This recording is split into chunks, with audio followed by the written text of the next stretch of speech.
an earthly replica of paradise. Persian, Islamic, Indian, and European styles, two spheres, the spiritual and earthly domain, made of brick and red sandstone with white marble accents, framed by 4 minarets covered entirely in white marble.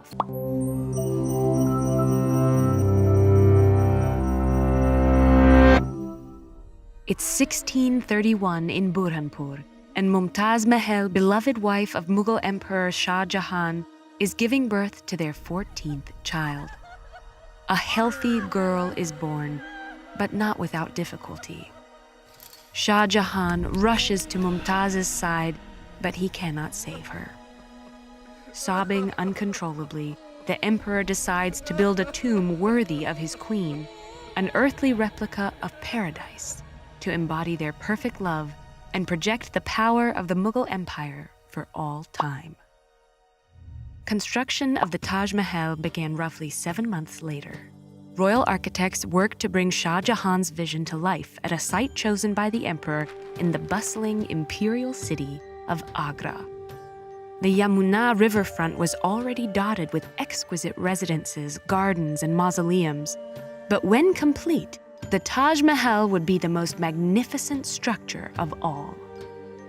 In addition to housing Mumtaz's mausoleum, the plans included a garden, mosque, bazaar, and several caravanserai to house visiting merchants and diplomats. Together, this complex would seamlessly blend Persian, Islamic, Indian, and European styles, establishing the Taj Mahal as the culmination of Mughal architectural achievement. The entire compound was laid out on a geometric grid, incorporating meticulously planned bilateral symmetry.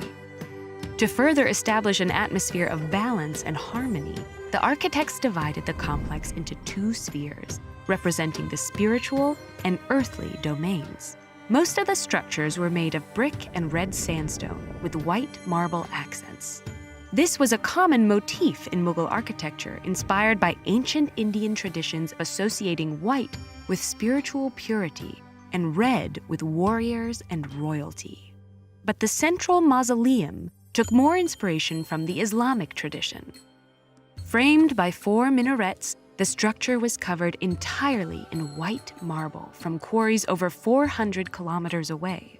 Its main dome towered above the skyline, and those within the cavernous chamber experienced an otherworldly echo, lasting almost 30 seconds. Perfecting the Italian stoneworking technique pietra dura, craftsmen used all manner of semi-precious stones to create intricate floral designs, representing the eternal gardens of paradise. Calligraphers covered the walls with Quranic inscriptions, and because the Islamic depiction of paradise has 8 gates, the mausoleum's rooms were designed to be octagonal. The garden in front of the mausoleum was split into 4 parts in the Persian style, but its flora reflected the Mughals' nomadic Central Asian heritage.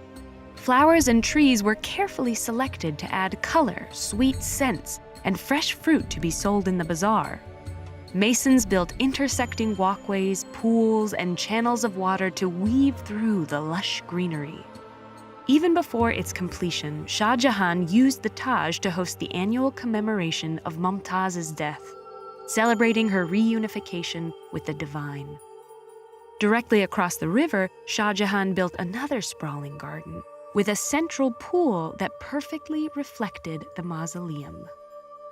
Building this intricate complex took 12 years and employed thousands of skilled craftsmen and artisans, from masons and bricklayers to masters of pietra dura and calligraphy. After the Taj was completed in 1643, Shah Jahan retained some of these craftsmen for routine repairs and hired Quran reciters, caretakers, and other staff to maintain the complex.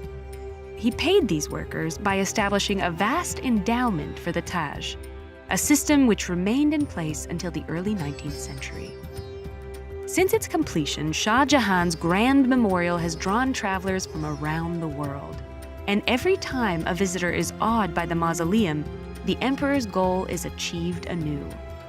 Unfortunately, after 15 years of presiding over Mumtaz's memorial, Shah Jahan fell ill, and a war of succession broke out between his sons. While Shah Jahan eventually recovered, his son Aurangzeb had already emerged as the new emperor. For the last 8 years of his life, Shah Jahan lived under house arrest in Agra's fort, where he could see the Taj glimmering in the distance. When he died in 1666, he was buried next to Mumtaz, his grave breaking the complex's symmetry, so that his wife could remain at the Taj's center for all eternity. This video was made possible with support from Marriott Hotels. With over 590 hotels and resorts across the globe, Marriott Hotels celebrates the curiosity that propels us to travel. Check out some of the exciting ways TedEd and Marriott are working together and book your next journey at Marriott Hotels.